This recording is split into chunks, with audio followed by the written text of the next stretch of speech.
Quali sono i 10 errori più comuni degli studenti che parlano in inglese? Li vedremo oggi e vedremo anche come evitarli.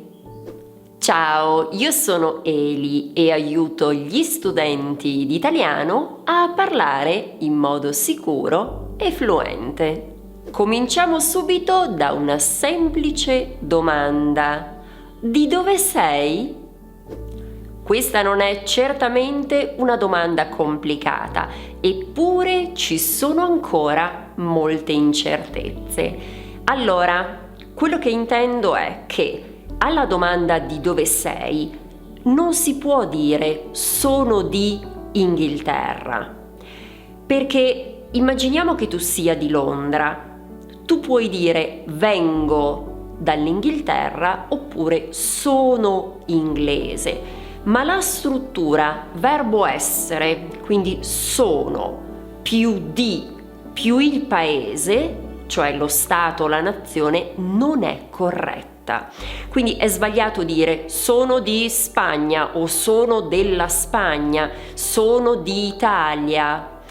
No, il modo migliore per rispondere a questa domanda è usare l'aggettivo di nazionalità. Quindi sono inglese, sono americano, sono canadese. Americano è un po' generico in realtà perché è il continente e non lo Stato. Lo Stato, Stati Uniti, sarebbe statunitense in realtà l'aggettivo corretto. Oppure puoi usare il verbo venire e quindi vengo dall'Inghilterra. Quindi ripetiamo, alla domanda di dove sei, per una persona che abita a Londra, la risposta sarà sono inglese oppure vengo dall'Inghilterra. La forma essere di viene usata per le città. Ad esempio, io posso dire sono italiana di Trento, ma di è seguito dalla città, mai dallo stato o nazione. Spero che ora sia chiaro. Un'altra frase che sento spesso è mi molto piace. Naturalmente è comprensibile la frase, ma non è corretta, perché si dice mi piace molto e non mi piace molto. Quindi attenzione all'ordine delle parole nella frase. Non so per quale motivo, ma molti studenti tendono proprio a invertire l'ordine. Ricorda quindi che molto va dopo il verbo. Un altro errore frequente ha a che vedere con i nomi maschili in A, cioè frasi come la problema è complicato. Allora, problema è una parola che finisce in A, è vero, ma è una parola maschile. La stessa cosa accade anche con parole come il clima oppure il sistema. Quindi mi raccomando di fare attenzione a queste parole. Un altro aspetto importante ha a che vedere con la pronuncia dei verbi. Spesso infatti mi rendo conto che la regola sulla pronuncia dei verbi non viene spiegata in modo adeguato. Ebbene, devi ricordare che quando coniughiamo il verbo al presente indicativo alla terza persona plurale c'è uno spostamento dell'accento. Per fare un esempio, non si dice loro lavorano, bensì loro lavorano. Si tratta di un vero e proprio cambio nella pronuncia. C'è uno spostamento dell'accento che passa dalla desinenza alla radice, quindi dall'ultima parte del verbo alla parte anteriore, quello dove era prima, dove si trovava prima. Quindi se io dico io lavoro, dico anche loro lavorano. Ho spiegato questo in questo PDF gratuito dove troverai i 100 verbi italiani con l'indicazione della corretta pronuncia. Se vuoi lo puoi scaricare gratuitamente, troverai il link qui sotto in descrizione. Un altro errore frequente è usare che è anziché qual è. Cioè, per esempio, nella domanda qual è il tuo libro preferito, dobbiamo proprio usare qual è ed è sbagliato usare che è.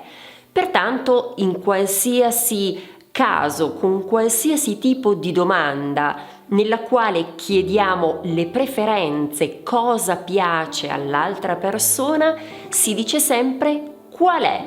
Qual è il tuo cibo preferito? Qual è la tua città preferita? Qual è il tuo attore italiano preferito? Tra l'altro puoi rispondere qui sotto nei commenti se lo vuoi.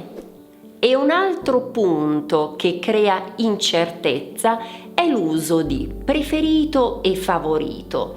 Allora, ricorda che nella frase la mia squadra preferita è la Juve, cosa che non è vera, è solo un esempio, io non seguo il calcio, giusto per mettere le mani avanti e chiarire, a me il calcio non piace. Comunque in questo caso sarebbe la mia squadra preferita e non è favorita, perché favorita ha un altro significato. Vediamo la differenza. In italiano favorito si riferisce a qualcosa che riceve un trattamento di favore, mentre preferito è qualcosa che si sceglie o si ama di più. Favorito è spesso utilizzato in contesti competitivi o per indicare qualcuno che gode di un vantaggio. Per esempio, è il candidato favorito alle elezioni. Il termine preferito viene invece utilizzato per indicare ciò che una persona gradisce di più o che sceglie rispetto ad altre opzioni. Un altro punto complicato è quello delle parole che finiscono in e. Ricorda che circa il 15% dei nomi italiani finisce in e. E all'interno delle parole che finiscono in e, la metà sono maschili e la metà sono femminili. Quindi quando vedi una parola che finisce in e al singolare, è molto importante fare attenzione al genere, quindi devi capire se stiamo parlando di una parola maschile o femminile.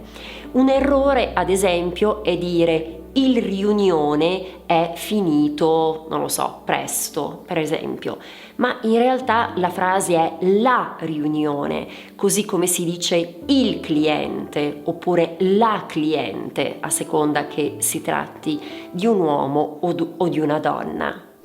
Anche la differenza tra era e è stato può creare dei problemi. Se per esempio io ti chiedessi com'è andato il fine settimana? La risposta era bello, non va bene.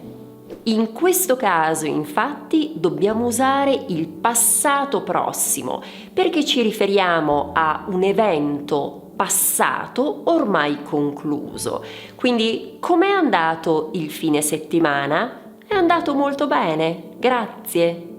Noto anche che spesso c'è un uso eccessivo di io, ovvero in italiano non è necessario usare il pronome personale. Questo perché già il verbo, essendo diverso per ogni persona, io, tu, lui, lei, noi, voi, loro, già ci indica qual è la persona di riferimento e quindi può essere omesso. Quindi molte volte sento delle persone dire io penso, io penso, io penso. Non serve, semplicemente penso che, eccetera. Ed eccoci ora al primo posto, dove troviamo la pronuncia dell'imperfetto. Frasi come loro lavoravano anziché loro lavoravano sono molto frequenti E in effetti l'imperfetto non crea grandi problemi perché diciamo che la formazione dell'imperfetto è abbastanza semplice. Il problema sta proprio nella pronuncia, come deve essere pronunciato, dove va l'accento, e questo è uno dei punti con cui lavoro molto con i miei clienti, quindi attenzione alla pronuncia dell'imperfetto. Ti è mai capitato di fare uno di questi errori? Se sì, quale? Ti chiedo di scriverlo qui sotto. E se sei arrivato o arrivata fino a qui, ti chiedo anche di scrivere rana nei commenti.